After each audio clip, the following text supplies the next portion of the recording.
Hello, hello, and welcome back to the Killer Carnival, my lovely little death blossoms.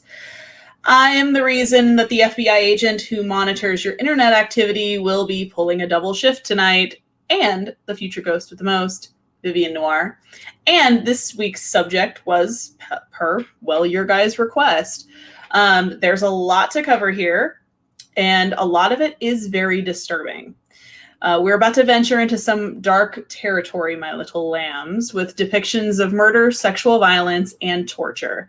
It's not for the faint of heart, and so remember, you have been warned. I used to tell people that every week. Hello, everyone who is joining.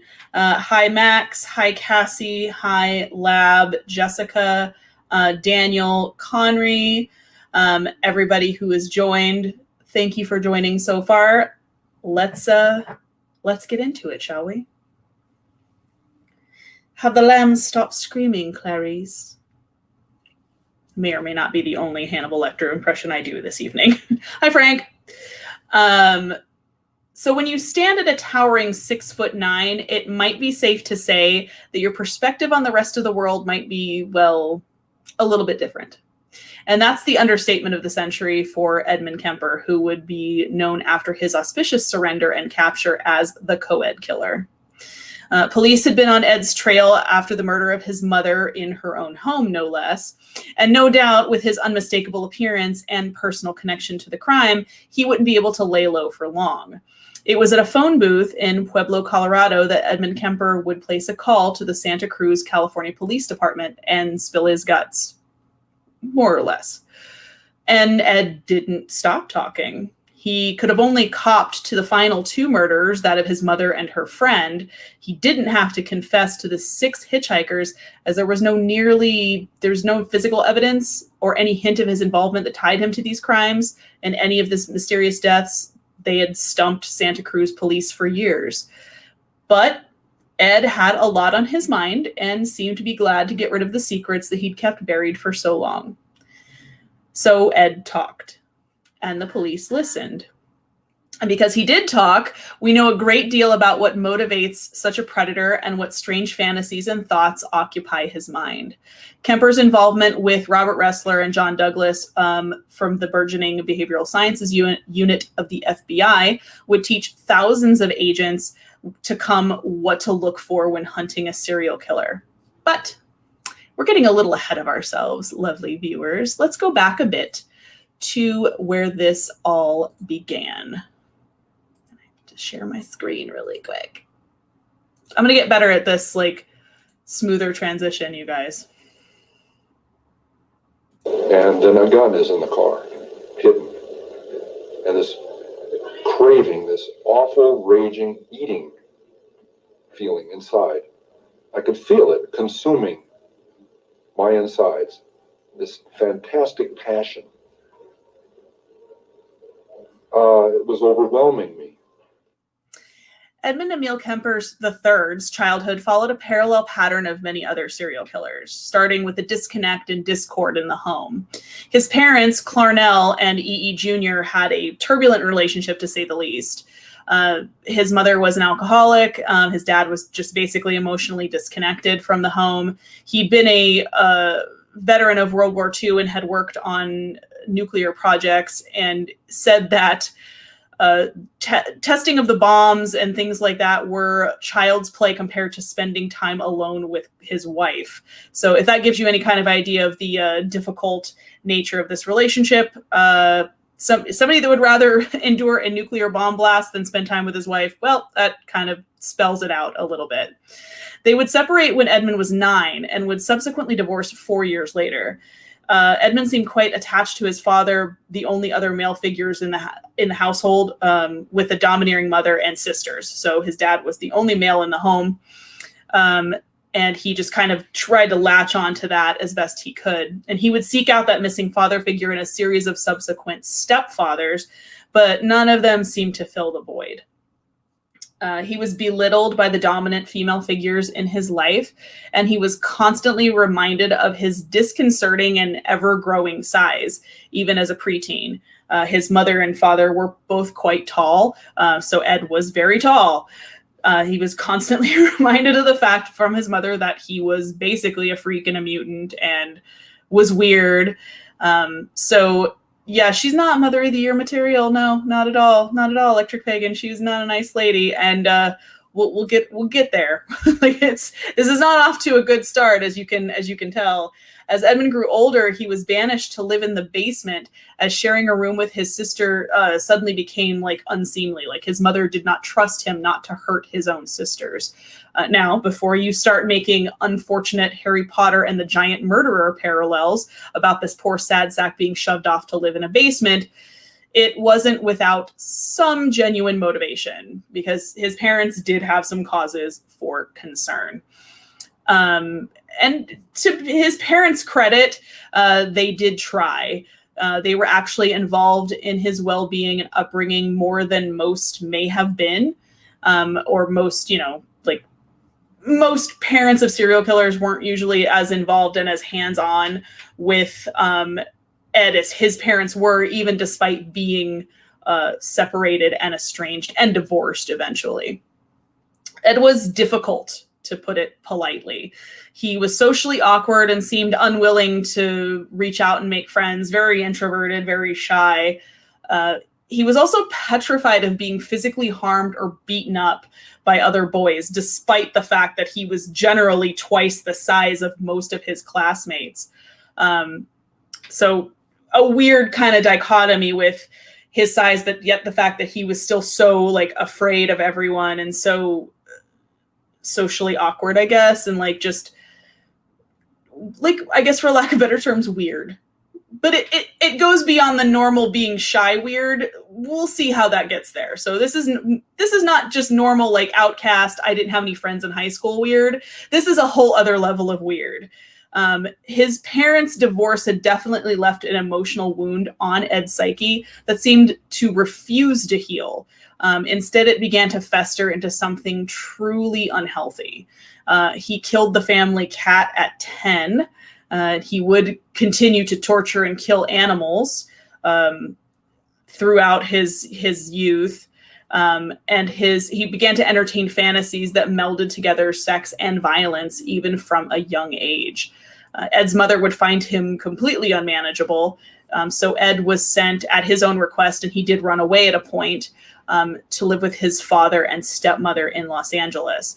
So that is a photo of Ed's mother, her engagement announcement to his father.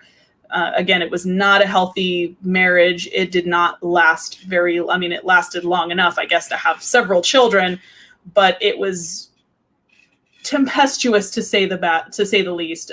They fought all the time. She belittled Ed constantly. She belittled his father constantly. She just kind of was a harpy of a woman. Yeah, it's Frank agreed. It's like, I feel kind of bad for his upbringing, but at the same time, it's like, dude, you didn't have to go so ham. Like, you didn't have to go ham, but part of me from the 20,000 foot view up can see why this happened. Like, you can see the pieces falling into place, and it's making a very twisted fucking puzzle. Like, you can see the pieces like this goes here, this goes, oh, I don't like the picture this is making at all. This is a gross picture. It's really yucky.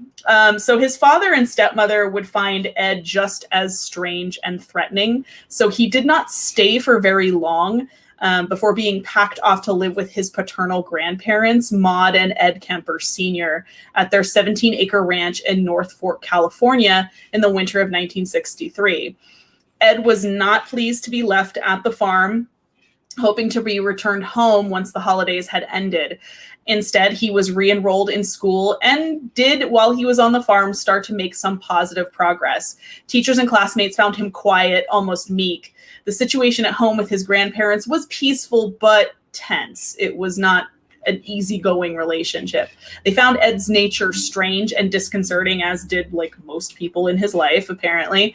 But he kept busy and out of the way for the most part with his dog and a .22 hunting rifle that he'd been gifted by his grandfather. His grandfather had given him a rifle to hunt, and he would do that. Like, that was something he would channel his aggression into, and for a while that seemed to be working. He would go around and shoot squirrels and gophers around the farm, and some of the birds, even though his grandmother consistently told him not to do that and that he should not shoot the birds.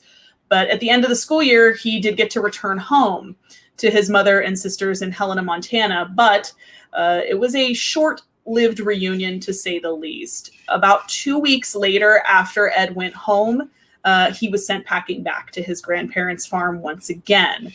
But something was very different about Ed this time, and his grandmother, Maud, noted that Ed seemed to have regressed in that 2-week period that he was at home. So apparently it only took 2 weeks of Ed being home with his mother to like undo all the progress that had been done while he was with his grandparents, just to kind of underscore yet again how unpleasant this woman was. Was that a reason for him to do what he did? No. But when you basically unlace someone's psyche in 2 weeks after they've made months of progress, you are a terrorist of the highest caliber. Like, you are a psychological, the military should have hired this woman to psychologically torture people. Like, apparently she was good at it. It was her hidden talent. She had a knack for it. If people had state secrets around this woman, she would have talked. They would talk for sure. But his grandmother noticed there was definitely something wrong. His behavior was much more sullen and ominous. And unfortunately, with school being out of session, he was a then constant presence at the farm. So at least before he kind of stayed out of the way, yeah, he was weird, but he stayed out of out of their hair pretty much for the most part. But he was then, with school out, he was around all the time. And that didn't really seem to help. The violent fantasies had redoubled in Ed's mind, and at this time they were then focused on his grandmother, Maud. And yes, Electric Pagan, that is very correct. His grandmother was not really too much better. Let's just say the apple didn't fall far from the tree. Clarnell was the way she was because of Maud. Her own upbringing was traumatic and was abusive. So, yep, the pattern just runs downhill. So now he was kind of focused on the grandmother. So the violent fantasy started to come back. Except this time they were all honed on her. He imagined her inside the outhouse as he shot it full of holes. He would wait till she wasn't watching and she was unaware, and then he would line her up in the sights of his rifle and would fantasize about killing her. He found her to be a nag and his grandfather a boar. Maud, meanwhile, had become much more wary and unnerved by her strange grandson. She would take Ed Sr.'s .45 with her on at least one occasion as the tension at the farm grew. She'd been afraid of it falling into Ed's hands despite her warnings to him not to touch it. She had little trust in him doing what he was told, it seemed, and Ed took it as a grave personal slight. So he did not take too kindly to her not trusting him, I guess. And it's something that stuck in his head and stuck in his craw about things. That is a very famous quote from Ed. The photo is after he was arrested by right after what we are about to discuss. So that quote was also quoted in the movie American Psycho. It was misattributed to our last week's guest, Ed Gein, but it was actually an Ed Kemper quote. And Jessica's right. This is exactly why we need to bring more attention to mental health issues. This was also in the early 60s when that was basically not a thing. And you just drank and did drugs and just ignored your problems. And that's why there was a whole generation of people with PTSD that would lash out, and because they didn't know how to deal with their issues, because mental health was not a thing at all. So that is a very famous quote. There are quotes throughout this a couple times from Ed himself that I've placed in here. I don't have them marked on the thing, and I vaguely remember where I put them. So this is going to be fun, you guys. I may start talking and have to stop talking because the quote may kick in. Because I'm like, I vaguely remember where I put them, but you know what? We'll figure out if someone else starts talking besides me. We know who it is. So she took the gun away, basically did not trust him. I can't imagine after that quote why you wouldn't trust this person, right? So he brooded on the fact that she did not trust him. And throughout the summer, the tension grew thicker. On August 27th, 1964, he was sitting at the kitchen table with Maud, and they were going over the proofs from a children's book that she was working on. On looking up, she noticed that Ed had an odd look in his eye and a strange expression on his face. It was a look she'd seen many times before, and it seriously unnerved her. So she told him to stop it, like knock it off. After a moment, Ed picked up his rifle and whistled for his dog, and he said he was going to go outside to shoot some gophers. Maud warned him not to shoot at any birds and return to her work. Ed would walk outside onto the porch, turn as soon as he exited the home, raise his rifle, staring down the sight and through the screen door where his grandmother sat with her back to him at the table. He took careful aim at the back of her head and fired a single shot. Maud would slump forward to the table. She was killed immediately. He would fire 2 more shots, hitting her in the back to make sure she was dead, basically. So he followed through on what he was fantasizing about and kind of always wanted to do.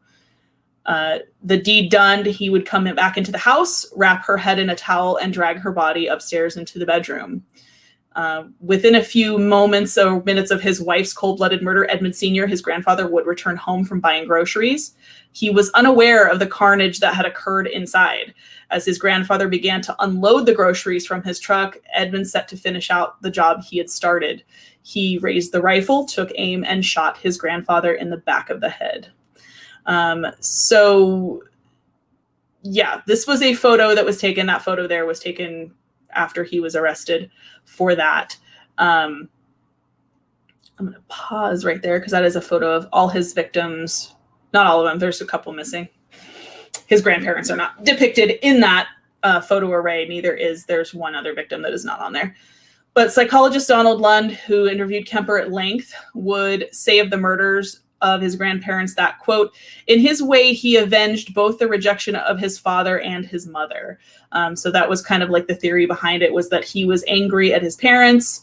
He could not act out on them. So he acted out on the nearest targets to himself.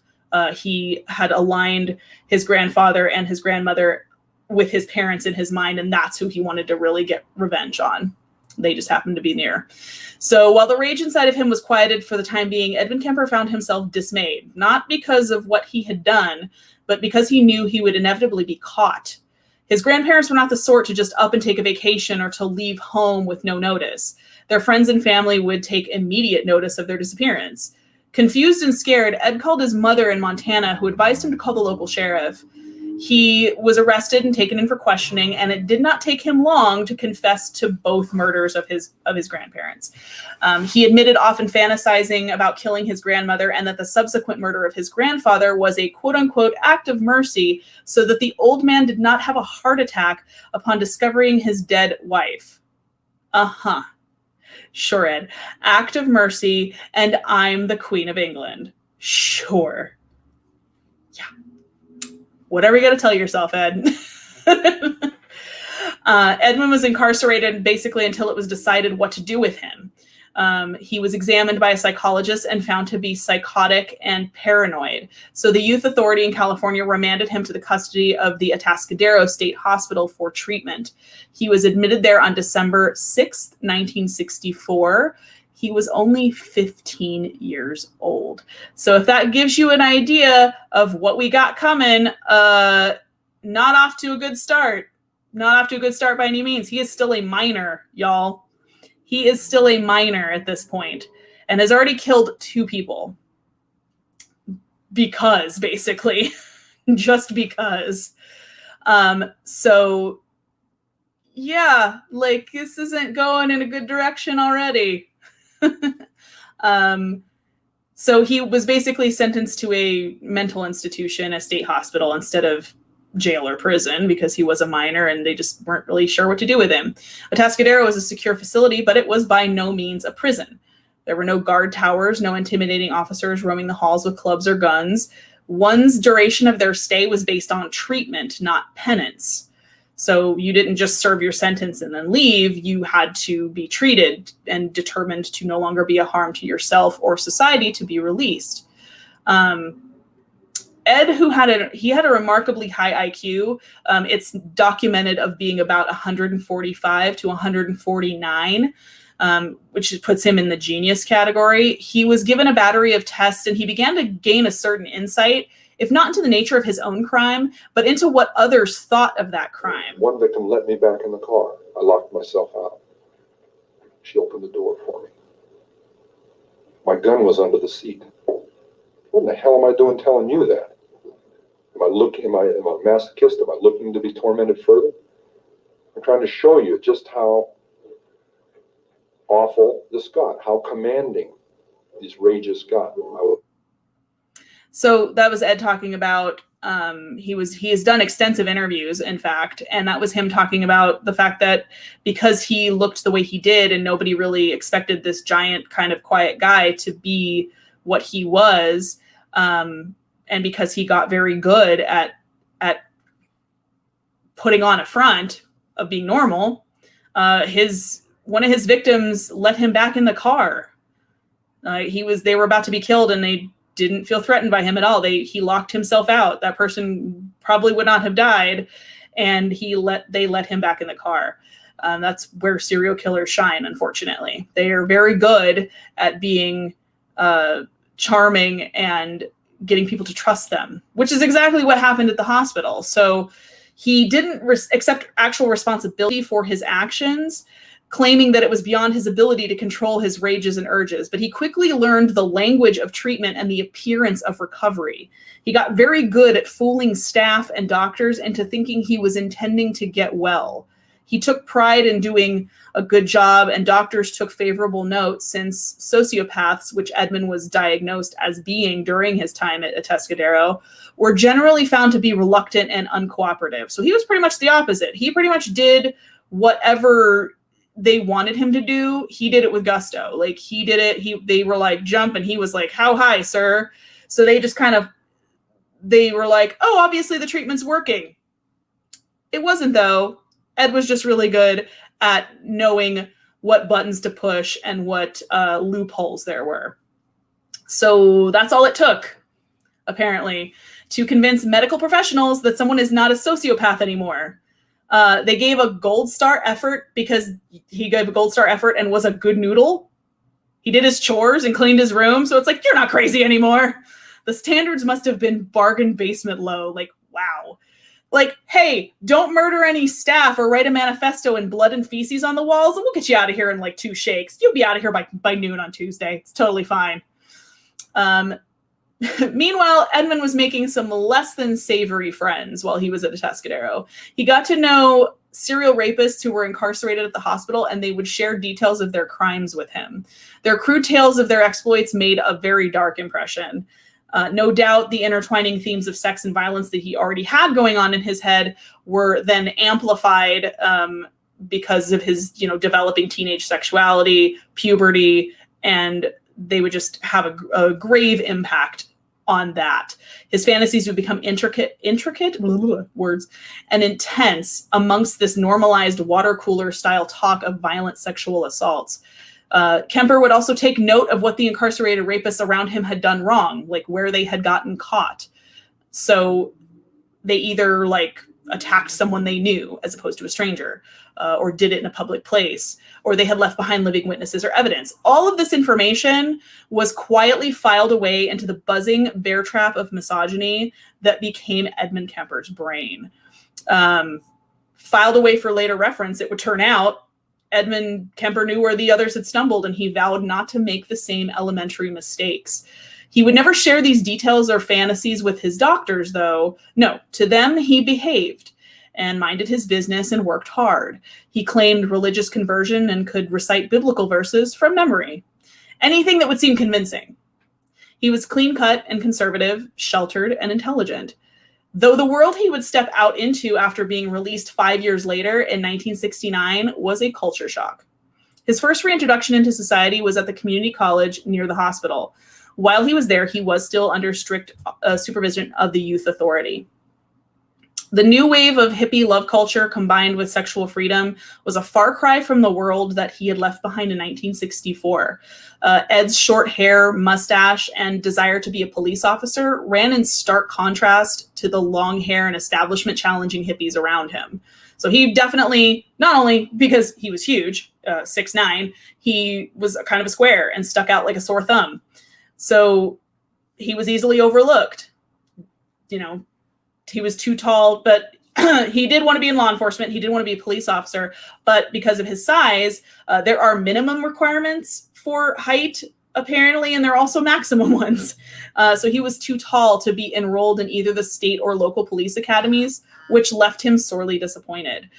He assuaged this disappointment by purchasing a motorcycle so he could at least feel like a cop. He did very well in his studies, and after 3 months outside, he was paroled for another 18 months.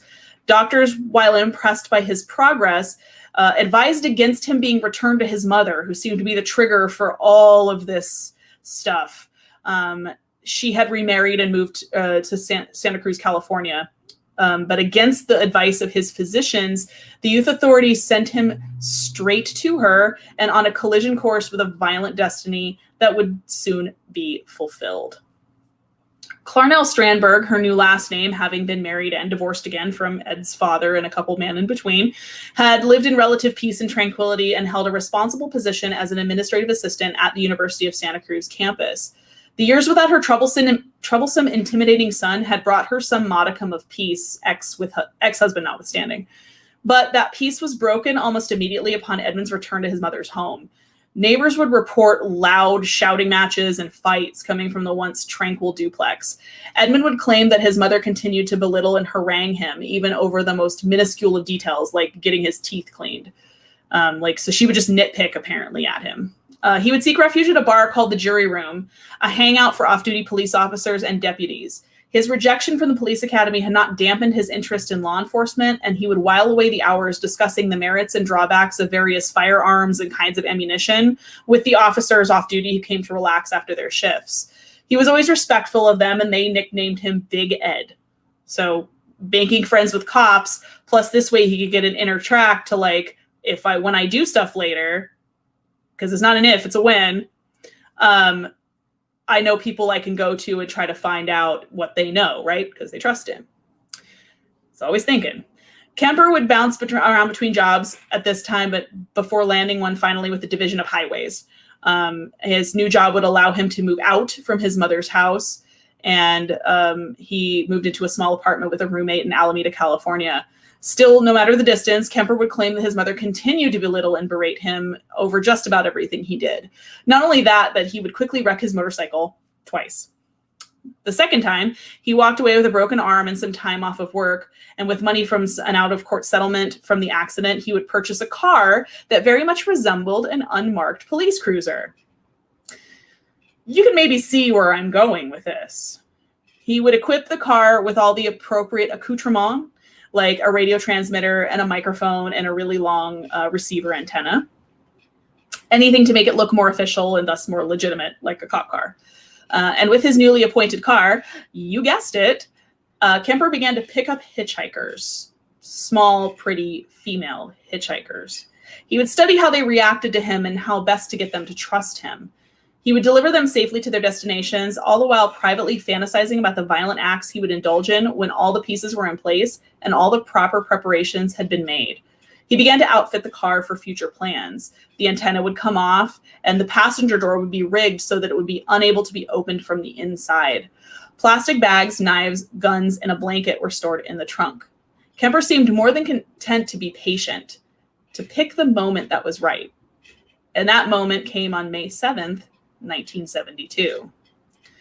Marianne Pesce and Anita Lucchese were students at Fresno State College. They were hitchhiking their way to Stanford University after spending a few days in Berkeley. The pair never made it to their destination. The families of both girls filed missing persons reports, but it was hard to make any headway with so many transients and runaways about the Bay Area. Most of them would turn up after a few days at a boyfriend's house or a friend's home, but not Marianne and Anita. Kemper hadn't kept them alive long after picking them up. He drove them around for a bit before pulling off into a deserted area. He retrieved the gun kept under his seat and forced Anita into the trunk before turning his attention to Marianne. He would first attempt to suffocate her with a plastic bag over her head while simultaneously strangling her with a piece of terry cloth. That plan was foiled when the cloth broke and Marianne managed to bite a hole in the bag.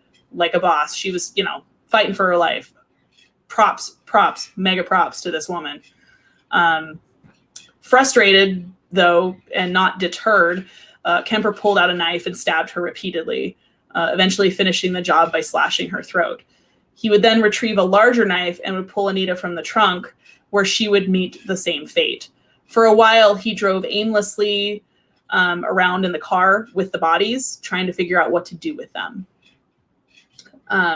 He would eventually return home to his apartment, bringing both bodies inside the apartment with him. Both were undressed and decapitated, to be quite on point. And Marianne's body was eventually disposed of in the plastic bag that he had attempted to suffocate her in. He kept both of their heads for a time, performing sexual acts with the decapitated heads before disposing of them in a ravine. He would later lead police to where he buried Marianne Pesce's body, but Anita's body and head were never found. Yes, I told you guys this was going to be graphic. His crimes were almost like too crazy for words. Like, his crimes and the things he did were shocking at the time. They're still shocking now.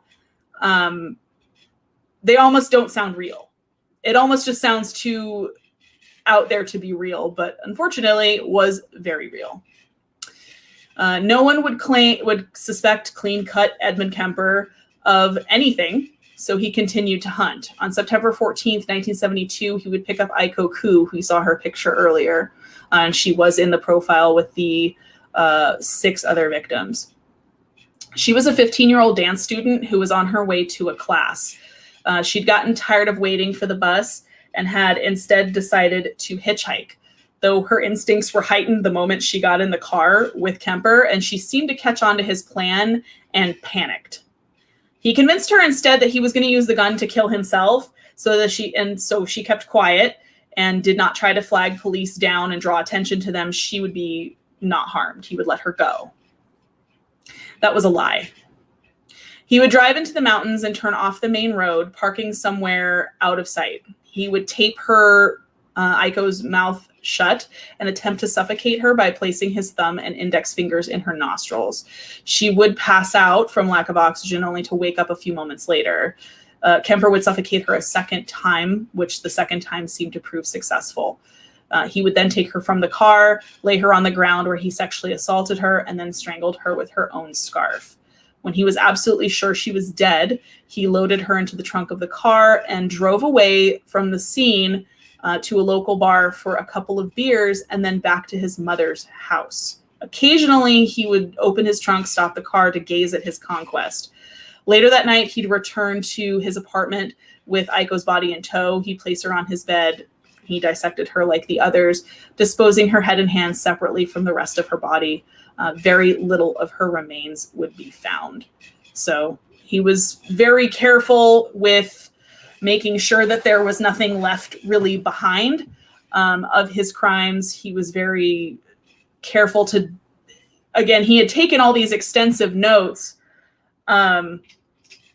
He'd taken all these extensive notes, you guys, to like, as to what not to do. He had been locked up with criminals.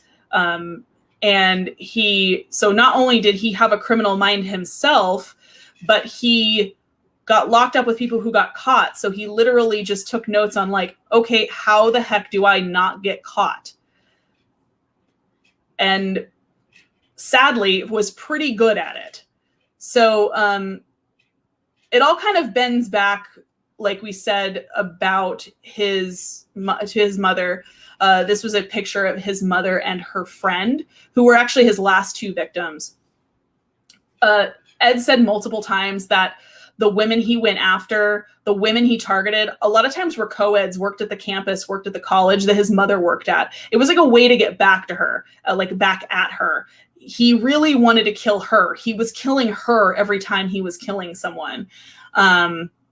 He wanted to destroy something she valued, is what he said. So that's why he went after college girls, because that was something she was proud of. She was proud of working at the university, so he wanted to destroy that. He said that in an interview. Not his words, not mine. But he goes into talking about his mother in this next audio clip. And it is the only time during that interview that he actually breaks and shows any kind of emotion. Otherwise, it is very deadpan. It is very direct and straightforward. He shows no feelings, no remorse during really any of the interviews he's ever done. This is the only time that he actually kind of breaks. It's hard to tell if it's genuine or not, because sociopaths are so good at manipulating their emotions and so good at showing you what they want you to see that you're never really sure if what you're seeing is real or not. So in this next clip, which I'm kind of trying to wait for a second for it to queue up just so I don't talk over it. But it is the only time you'll actually hear him display any kind of emotion. It's a little bit of a longer clip. While we take a little bit of a breather in between, because I know this stuff is graphic, so I kind of want to take a little bit of a break. Does anyone have any questions while we kind of just take a second for a breather? It's a lot, I know. I warned you guys this was going to be a rough one. You thought last week with human lampshades was graphic. Well, I got surprises for you. He absolutely did, Frank. He knew how to put on a show. He knew how to fool people. And that's a common thread in all serial killers, is they're very good at fooling people. They're very good at making you see one face when they have a completely other face that you don't see. Any emotion he would show would be an act. It's entirely possible. It's hard to tell because he was so tied up in his mother and he hated her so much, but he claims he loved her, that it's hard to know if that was real or not. If that was like the damaged inner child actually coming out for a second, or if that was a show because it's like, oh, I killed my mother, I'm supposed to be sad. Cry, Yeah. So he developed the psych ward. Yes, he did. He helped the psych ward develop mental health tests he, like I said, was very smart. I was woken up by that. I came out. I walked up to her bed. She's laying there reading a paperback, as many thousands of nights before. And she said, "Oh, I suppose you're going to want to sit up all night and talk now." Shit. I looked at her. I said, "No." I said, "Good night."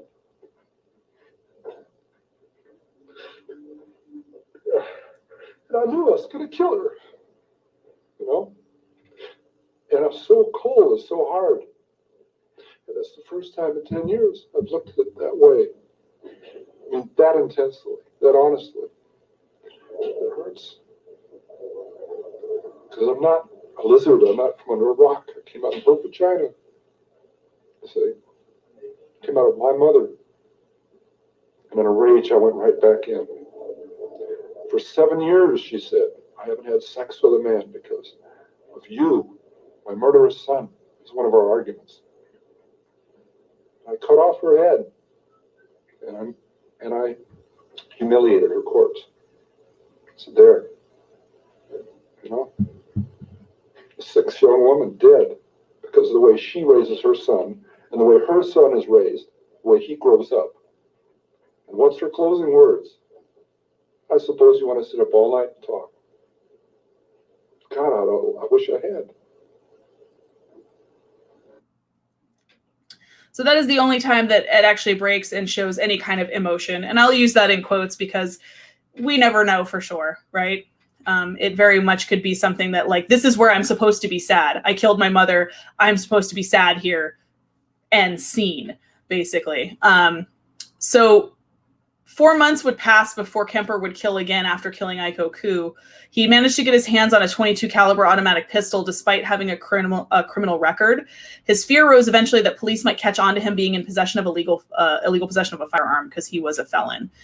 This would spur him into beginning killing again that same day, the same day he got the gun, which doesn't make sense. So you're worried about them catching on to you having a gun, so I'm going to go kill people, right? Okay, weird flex, Ed, but okay.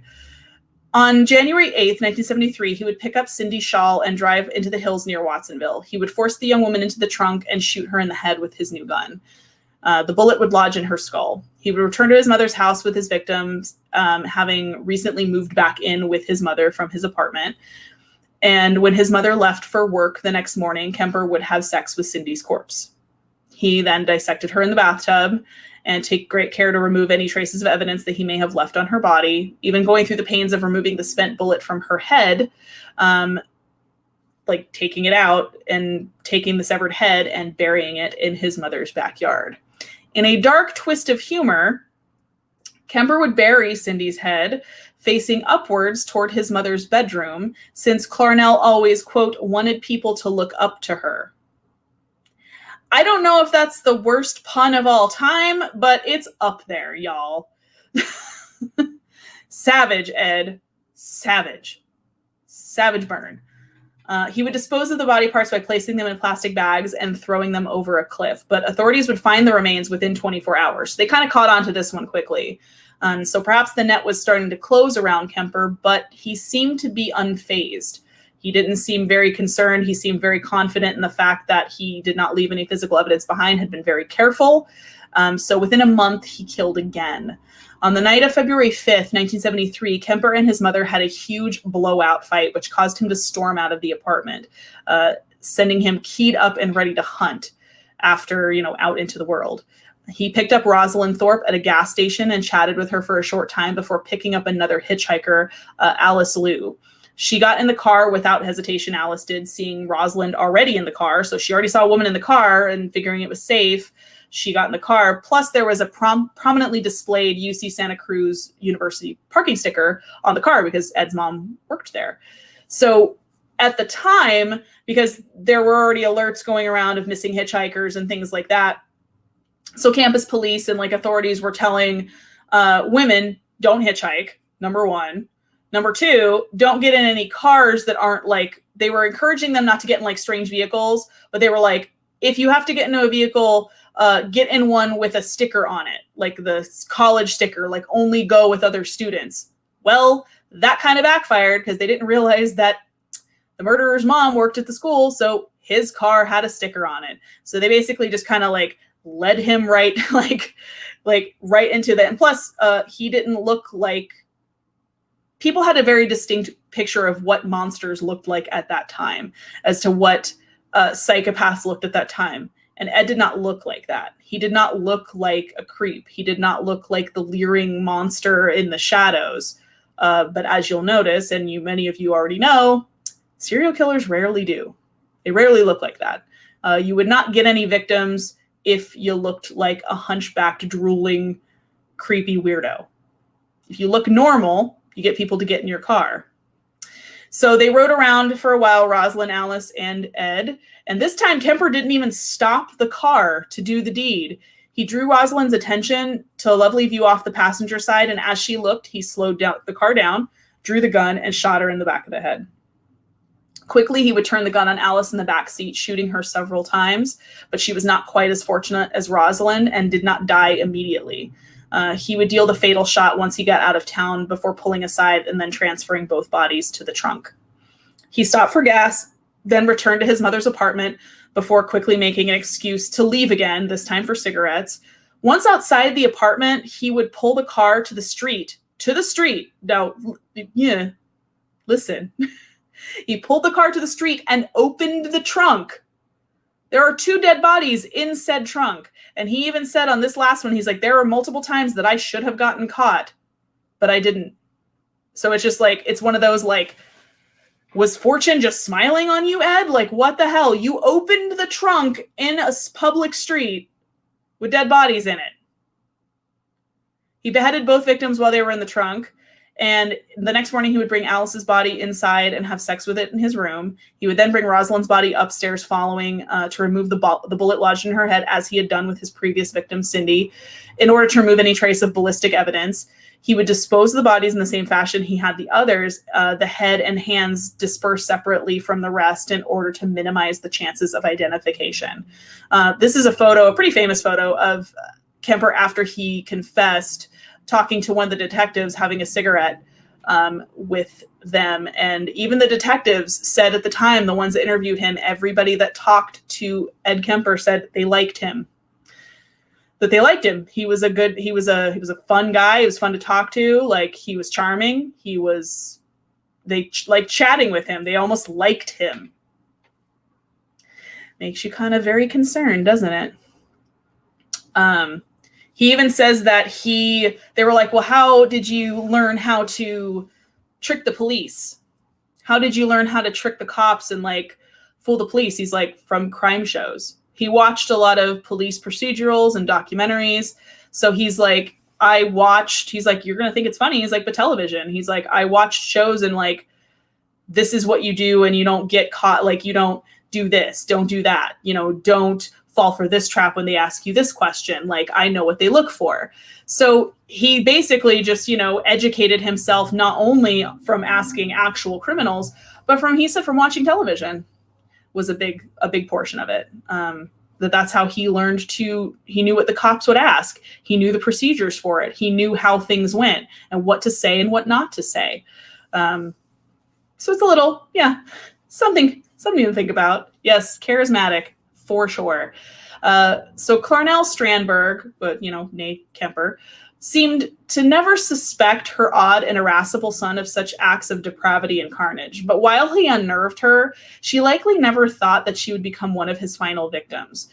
But finally, on Easter weekend, about a month after the deaths of Alice and Rosalind, Edmund Kemper finally decided that the time had come to be rid of the woman who had tormented him his entire life. After coming home from a party, some people say drunk, but that's never been confirmed, Clarnell woke her son up with her arrival. While sitting in bed reading a book, she noticed Kemper enter her room, as he said in the quote, and said to him, "I suppose you're going to want to sit up and talk all night now." Damn, Gina. Really have to come in with the attitude. Okay. To which Kemper simply replied, "No, good night."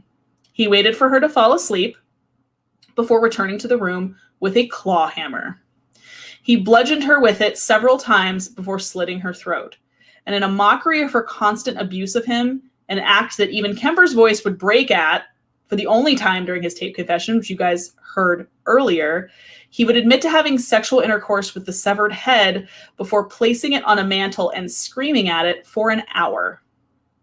Then he used the severed head as a dartboard, literally threw darts at it, and ultimately smashed her face in with the hammer. So, wow, Ed, rage much? Jesus. He then, he wasn't done. And he was not done. Hold on. He then cut out her tongue and vocal cords and placed them in the garbage disposal. The disposal, however, could not break down the tough vocal cords and would spit the organ back out into the sink. That seemed appropriate, Kemper later stated, as much as she'd bitched, screamed, and yelled at me over the years. Had to get the last minute burn in, did we, Ed? Wow. Now I see where you get the sass from. Now I see where you get the fucking sass from, Ed. This is a picture. This photo here is him showing detectives where he burial sites for some of his victims. He would hide his mother's body in a closet, clean up around the house a little bit, and then leave the house for a few beers. He decided ultimately that if someone else was found dead with his mother at the home, that suspicion might point away from him. Don't really know how he got to that conclusion, but how we got from A to purple, but all right. So he would return to the duplex and call Sarah Hallett, his mother's best friend, over to have her invite her over under the guise of dinner and a movie. And he said it was a surprise for his mother. He was like, oh, I'm making her dinner as a surprise. Will you come over? So when Sarah Hallett arrived, Kemper would strangle her in order to create a cover story that she and his mother had gone away on a vacation.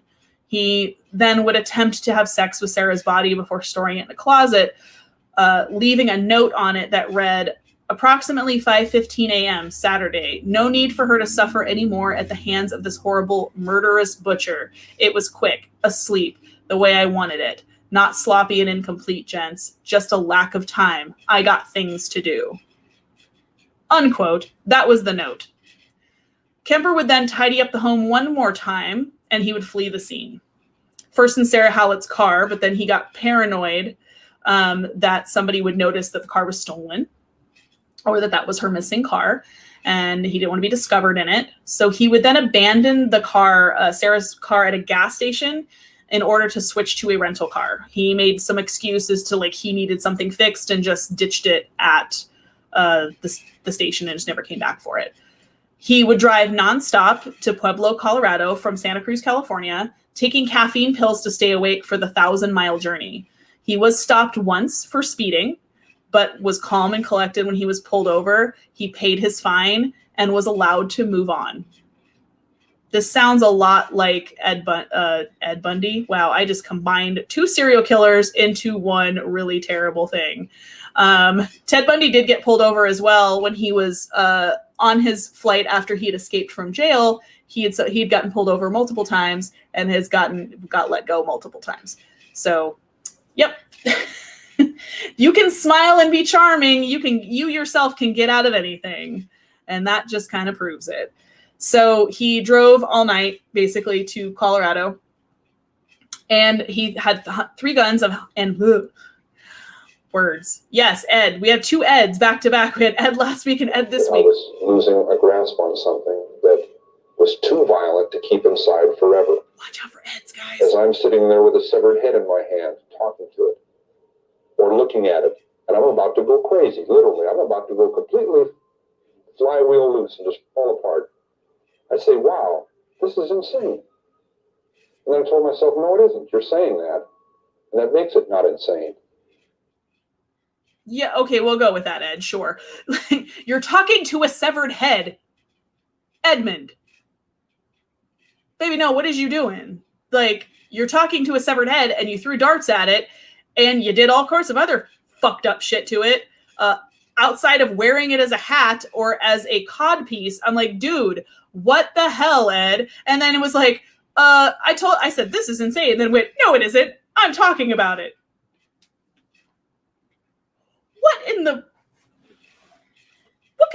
What kind of Indian in the cupboard? I can't with this dude. So drives to Colorado with all this stuff in his car. So he has guns and ammunition in the car, by the way, while he's driving. Nonstop, stays awake the entire time. Because he was convinced he was the target of a full-fledged manhunt. He thought the bodies have been discovered by now. They're on to me. They're on my trail. I'm just booking it, right? I don't really know who knows what he had planned in here, but had plenty of guns and stuff in the car. But then he heard nothing on the news about the murders of his mother and Hallett when he arrived in Pueblo. There was nothing, not a peep. He checked papers, checked everything. I mean, this was after he was caught, this article here. But was fully convinced he was a wanted man and was like, you're not going to catch me, cop. Oh, there's nobody behind me. Oh, okay. Well, are you sure? Really? There's nobody behind? Okay. So I guess disappointed that there was not this full-fledged, Malibu's most wanted fucking manhunt after his ass, he found a phone booth in Pueblo, Colorado, and called the police himself. He called Santa Cruz Police Department and confessed to the murders of his mother and her friend, but police were convinced that he was a crank caller and told him to call back another time. They did not take him seriously.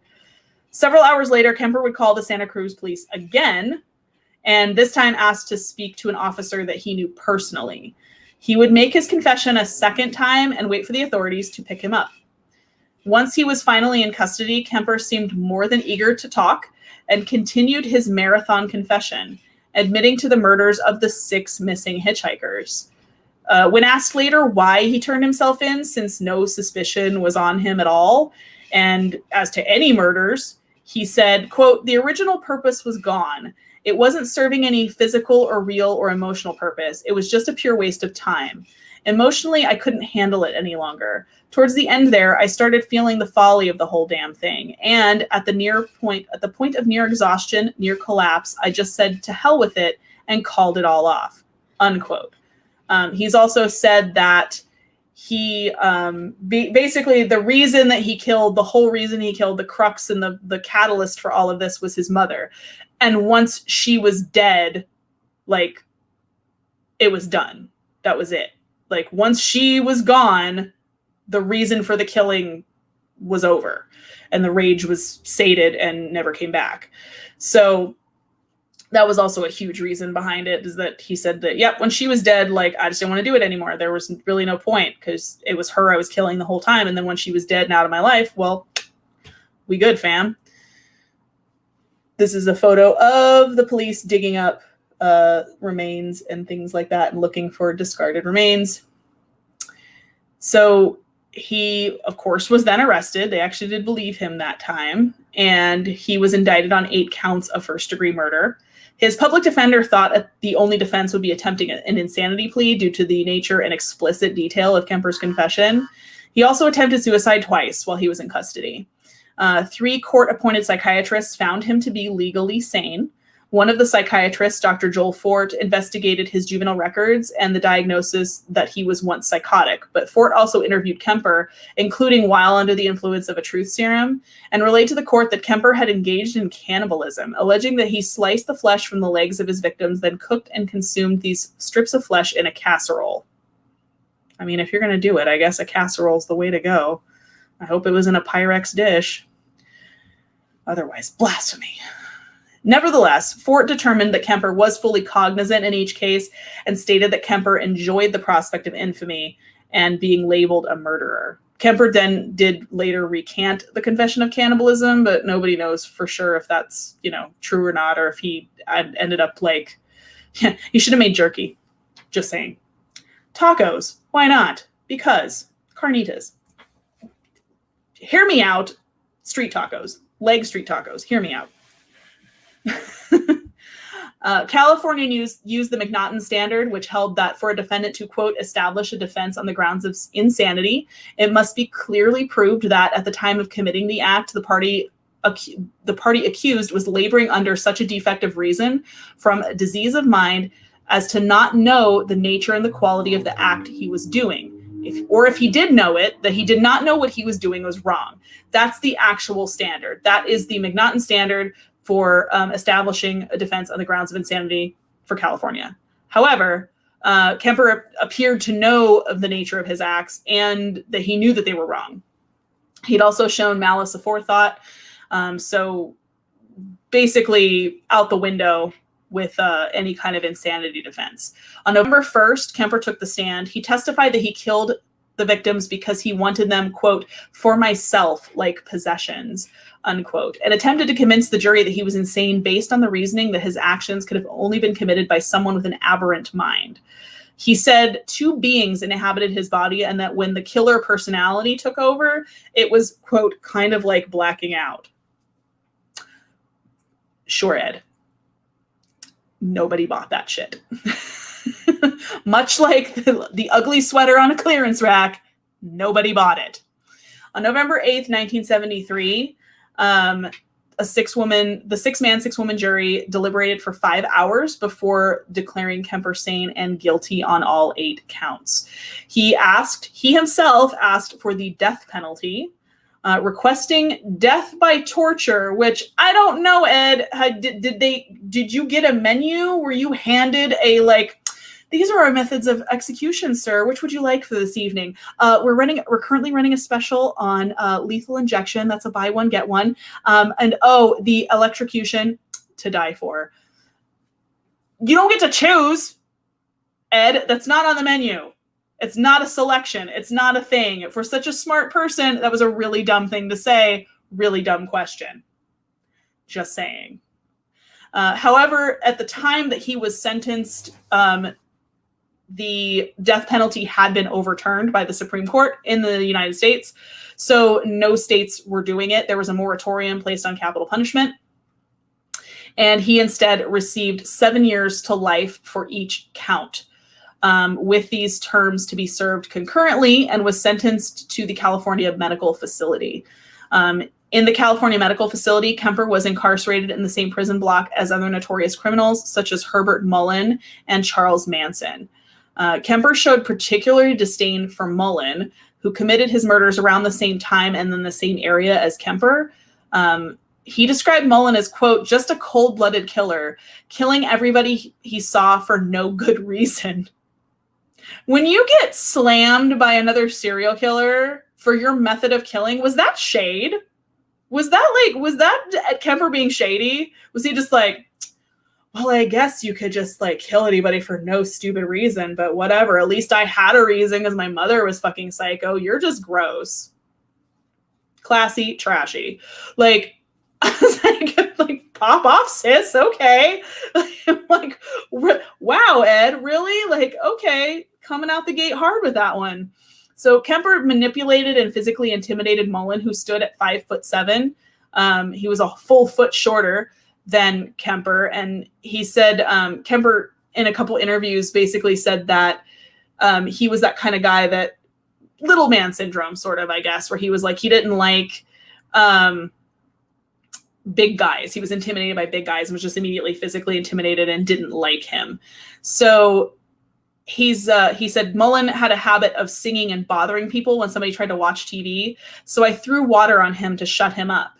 Then when he was a good boy, I'd give him peanuts. Herbie liked peanuts. That was effective because pretty soon he asked permission to sing. That's called behavior modification treatment. So yes, Edmund Kemper mind-fucked another prisoner while incarcerated. He basically pulled the whole like fucking Pavlov's dog shit with another inmate to get him to not be annoying. So because he found out, and it's interesting to find out this whole thing, because he said he would do these obnoxious things, he would act out, and all these other inmates basically just wanted to beat his ass and like kill him, right? So Ed's like, I'm just going to get him to stop doing these things, and he's already afraid of me, so this shouldn't be that hard. So he's like, I found out that he likes peanuts, so I bought as many packets of peanuts as I could from the commissary. I bought as many as I could, and I gave one to him. And I was like, hey, Herb, Herbie, you like peanuts? And he was like, yeah, I really do. And he's like, and I knew I had him. So he's like, I handed it to him through the bars and like just left it there.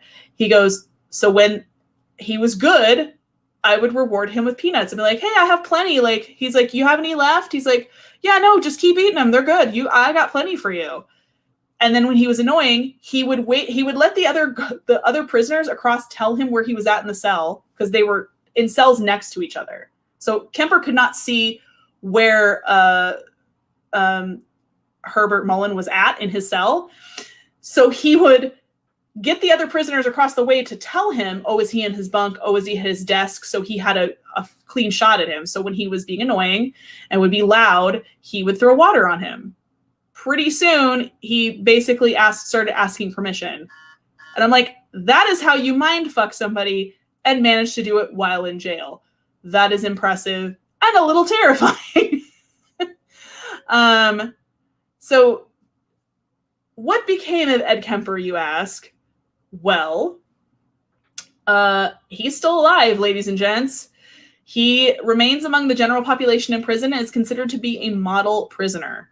He was in charge of scheduling other inmates' appointments with psychiatrists for a time and was an accomplished craftsman of ceramic cups. He was also a prolific reader of audiobooks for the blind. A 1987 Los Angeles Times article stated that he was the coordinator of the prison's program and had personally spent over 5,000 hours narrating books, with several hundred completed recordings to his name. He was retired from these positions in 2015 after he experienced a stroke and was declared medically disabled. While imprisoned, Kemper has been very forthcoming about his crimes and has participated in dozens of interviews, including a segment in the 1982 documentary, The Killing of America, as well as an appearance in 1984's Murder No Apparent Motive documentary. The Killing of America, his in-depth interviews have contributed to the understanding of the minds of serial killers. His work with former agents Robert Ressler and John Douglas of the FBI helped spur the nascent serial killer profiling program at the FBI, which is famously depicted in Silence of the Lambs. Douglas described Kemper as, quote, among the brightest inmates he's ever interviewed and, quote, capable of a rare insight for a violent criminal. Kemper himself has stated that he participated in such interviews in order to save others like himself from killing. At the end of his appearance in Murder No Apparent Motive, in the interview, he said, quote, there's somebody out there that's watching this and that hasn't done that hasn't killed people and wants to, and rages inside and struggles with that feeling, or is so sure they have it under control. They need to talk to somebody about it. Trust somebody enough to sit down and talk about something that isn't a crime. Thinking that way isn't a crime. Doing it isn't just a crime. It's a horrible thing. It doesn't know when to quit, and it can't be stopped easily once it starts, unquote. He has been eligible for parole beginning in 1979, but was denied that year and subsequently in the following years through 1982. He waived his right to a hearing in 1985. He was denied parole again at a hearing in 88, where he stated, quote, society is not ready in any shape or form for me. I can't fault them for that. He was denied parole twice more, 91 and 94, before waiving his right to a hearing again in 1997, and then in 2002. He attended the hearing next in 2007, where he was denied parole again for an 8th time. Prosecutor Ariadne Simon said, quote, we don't care how much of a model prisoner he is because of the enormity of his crimes, unquote. Kemper waived his right to a hearing again in 2012 and was most recently denied parole a 9th time in 2017. He is next eligible for parole in 2024. So only about 3 years from now. Though Kemper does seem resigned to the fact that he isn't going anywhere anytime soon. That's okay with him, and I can probably speak for all of you and myself when I say that's okay by us too. So that is a photo of him leaving after being sentenced to 7 life consecutive sentences. He is 72 currently, Daniel. 72, 73. So yeah, he is still in prison. He is still alive in prison. He is going to be up for parole in 3 years. He will probably, much like Manson, it's like more of a formality than anything, because they have to, once parole is basically granted, you're admitted to apply for parole, you have to be allowed to apply for it should you choose. Manson was up for parole for decades, obviously never got out and died in prison. So it's a formality pretty much. That's like, okay, well, we'll give you the carrot. You're never going to get it. You're going to die in here, but we have to go through the tap dance pretty much. So that pretty much wraps up Ed Kemper, you guys. The slideshow is the thing's not over. We have a couple more minutes in there, and I believe there is one more quote that I have put in towards the end. Does anyone have any questions while we wait for that to roll? The timing on this that's a current photo. Well, as current as 2013. I could not find anything more current than that, but that is the way he appears now-ish. He's still big and still looks pretty much the same, but just old. Yeah, it would be sad to see him follow Manson. Yeah, he's going to. Like, there is no way he is getting out of prison ever. Like, ever, ever, ever. It doesn't matter if he's up for parole or not. The state's going to be like, yeah, no, that's fine. Bye, Ed. Don't let the door hit you on the way out because we don't ask prints on our door. Goodbye, Ed. You might as well just walk in a revolving door, just walk in and just like walk back out. Like, I showed up. Goodbye. And who knows? He has multiple times waived his right to a hearing, so he may do that again in 2024. Don't know. Yeah, he's not in good health either. He's has a lot of health problems. He's had a stroke. He is still medically disabled. Had a stroke in 2015, so is not in great health. He's in his 70s now. I think the quote's coming up pretty soon because I think this is close to the last slide. But yeah, it's generally not too much in the eyes there, right? It is a pretty common thread for most serial killers when you watch them being interviewed or look at their photos. There's definitely something wrong about the eyes. What does it go? The eyes have it. Well, their eyes don't have it. Their eyes have nothing. It was just empty. Yeah, he is confined to a wheelchair currently. Truth in the matter. You are welcome. He is depicted on, I don't know of any movies per se. There are several documentaries, the ones I mentioned in here. There is also, he was in the first season of the Netflix show Mindhunter. He is depicted as doing his interviews with the division, the behavioral sciences people at the time, and giving them hints on and insight into like a serial killer's mind. So Mindhunter is probably the only other one outside of the documentaries that exist with his interviews. Most of them are on YouTube, actually, you guys, like, because they're old enough that a lot of them have been posted on YouTube. Did I not put another quote in there? I thought I did. Maybe I didn't. Anyways, so who next week? So that was our poll. He won the poll, obviously. There's a lot of YouTube material on Edmund Kemper, for sure. Hey, everybody. Thank you. It's this. You guys would probably think I'm nuts for like what I do, because how I do these is I'll sit there and I pull up like I pull up various. Oh, it faded out into nothing. I don't know why I did that. That's weird. Anyways, I sit there and I do research and I like pull up quotes and I'm pulling up stuff on YouTube for serial killers, and I'm listening to like boppy, like, cheerful music, because this stuff takes you to a real dark place inside your head sometimes, and the music helps. So I'm just like sitting here like rocking out to like cheerful music while I'm like reading articles about severed heads and shit, and yup. just a little weird. So who do you guys want next week? We have there's still the possibilities. We had 3 people in that poll. We had Gacy, we had Bundy, who I think was runner-up, was Bundy. You guys want Bundy next week? American Psycho, yep. American Psycho is a great movie.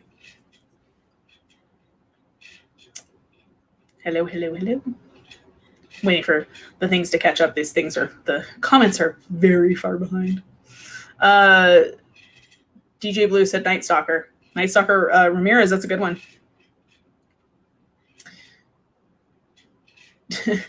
There's an app, and I'm sure you guys are aware of it, called Reface.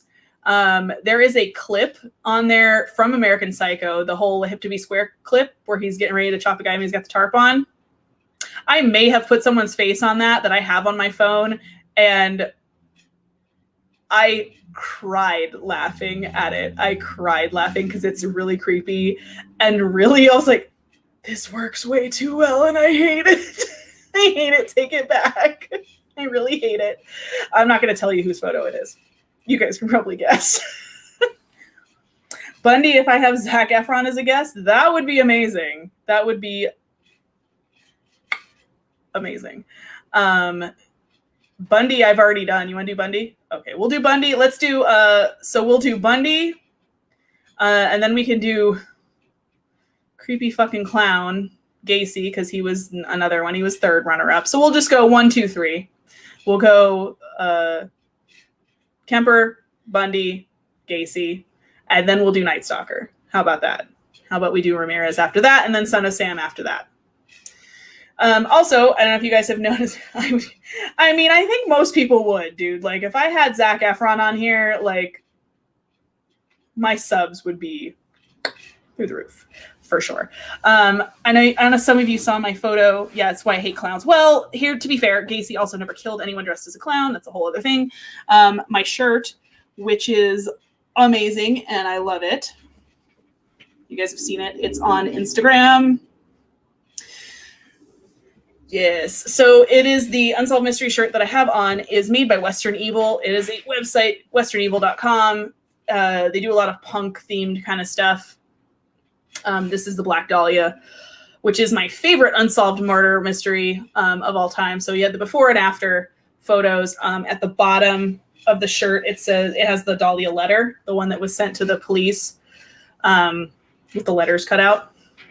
Yes, that is what it looked like when she was found. Her mouth was cut here. It was not pretty. She was in many pieces. So that is my favorite unsolved crime of all time is the Black Dahlia. So we got ourselves a lineup. I don't have anything for tomorrow's regular Dead Hours, you guys, because my interviews got pushed back to January. So we either have a couple options. Hey, Cody, how's it going? You missed all the fun details of what I just went over. Like, that was crazy. The guy that's convinced his doctor was, yeah, I do think Steve Hodel is correct. I think he's definitely onto something. I really wish they would have been able to investigate the house more, because they did get some turn-ups, I guess, from they had dogs, the cadaver dogs kind of searched the area, and they did get like hits in several areas at the house, but somebody else lives there. It's private property. They weren't able to investigate it further. And unfortunately, there is no remaining physical evidence that could really be tested at this point. Yes, Cody is team rewatch. Team rewatch, you guys. This one was rough. This one was fun to research, because I'm like, I am 99% sure that the FBI agent who's watching me through my computer is going like this. Maybe we should watch this one. Like, she's weird. Like, I don't know. Like, she's looking up severed heads. And I don't know. Dude, I don't know. He's like this. He's like, I need a supervisor over here. Seriously. Yeah. So we got ourselves lined up. So I don't have anything. I don't have anything for next. Oh, Eileen Wuornos. Definitely. We got to do one on Eileen. Our Lady of Florida, Eileen Wuornos. Oh, I am already on a watch list. 100%. I'm an author. I write horror books. So search history, they've already got me on a watch list for sure. CIA remote viewing. They just like turn the camera on. They're like, what is she doing? Why is she looking up stuff like that? There is also a fun term that I'm not going to say in this video, but I had to look it up because I went, oh, that's what that's called. Okay. Fair play, you guys. A term that I was unaware of, which, shocker. But tomorrow I don't really have anything for regular Dead Hours. Hey, Crow. For regular Dead Hours, unfortunate, because again, my interviews were pushed back. So do you guys want to see another, so here's your options. Since y'all are here, and Steve, the FBI agent who's watching this, you get a vote too. Your name is Steve now. I don't care what your name is, but I'm calling you Steve. What do you guys want to see? I had an idea. So I have a couple ideas. Ooh, Cody's going to be on tomorrow. Cody, you want to be on tomorrow? We could just do another live hangout. And actually what I was thinking, okay, so get this. Thinking about it. So Steve, yes, we could do a live hangout, kind of like we did last. We'll get back to the Wham thing in just a second. I'm going to put a pin in that and circle back. But we could either just do a live hangout like we did for Christmas Eve and just hang out and talk about paranormal shit, or we could I could do an episode on where we talk about how different paranormal equipment works, which we could kind of go into that during a live stream if you guys are interested. Hey, Sean, if you guys are interested in like hearing about like how K2s work and how like that sort of stuff works, I could do something like that. Or I was thinking there is a virtual tour, you guys, that we can do of the Winchester Mystery House. Like, I can pay for the tour. It's like $8. And we get to do like a guided tour through the like virtual through the computer, and I can just share screen and share tab, and we can do that. We could do altogether a group. What do you think? Is that dumb? Do you guys want to do that? Let me on now. Am I letting you on now, Crow? What's going on? Huh? Are you going to do it tomorrow? We're going to do it tomorrow. Is that fun? Do you guys want to do that? Sweet. Okay, so we will do a virtual tour of the Winchester Mystery House, since I think it's reopened, but is opened very limited. So I'll do the thing and I'll kind of look into it, because I did it during quarantine, you guys. It was free during quarantine. At the beginning of quarantine in March, they were offering free trips on the it's like a 45-minute tour too. It's like a full-on like tour. And it was really interesting. Like I obviously wanted to go there anyway, but it was really fascinating. So for sure. And then if you guys want to come up, obviously Cody, Sean, Crow, I'll let Patrick and Jason know. Like if you guys want to come up as guests, and we can just do like Patrick and Jason have been there. Well, Jason hasn't been there. Patrick's been there. But if you guys just want to come up and we just like hang out and do like a walkthrough of like the Winchester Mystery House, like a virtual like tour, and we don't have to leave our houses, what? Like, you've been there. Cody's been there too. So Cody's been to the Winchester. It's like, I mean, if you live in California, it's like, I feel like it's a required place to visit, like, honestly. But I was like, if you guys want to do that, we can just do that and just do stuff like that and have fun. There was another one there. I did 2 virtual tours. No, and that's the beautiful thing. No, you don't have to wear pants, DJ Blue. You don't have to wear pants for this thing, because you're in your house. You're not off till 7. That's okay. We can go at 7. What time do you need, Cody? We can do like 7:30 instead of 6. Totally fine with that. This shouldn't take that long. Whatever you want. We can make it happen. So there are other virtual tours that we could also do. 7:30. Perfect. Works for me. There are other virtual tours that you can do. So there's that one. I did the one of the catacombs in France. There's that one you can do a virtual tour of. It's not very long though. It's kind of a little bit disappointing, but there's that one.